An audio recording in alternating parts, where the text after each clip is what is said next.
मनस्थिती. थकून भागून बसस्टँडवर आलो तर एकुलत्या एक बससाठी ही एवढाली गर्दी. मला डोकंच फिरलं. शांतपणे कोपऱ्यात जाऊन दूर बसलो. इथे गावाकडून आलेली एक बस, सामाजिक वनीकरणाचं स्टिकर लावलं.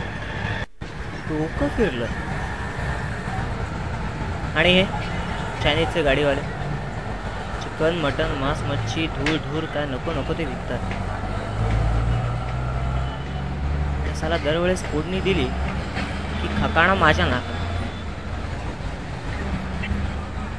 अशी भूक लागायची ना ते 2 क्षण त्या गावात. घरी जाऊन जेवणाशिवाय पर्यायच नव्हता. पण हे काय, आईला बस नवीन. चला आता तासा दीड तासात का होईना आपण घरी पोचणार एकदाचा. पळा.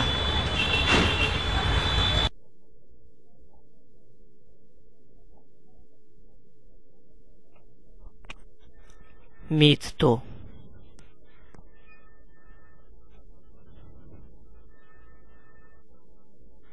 I went through it.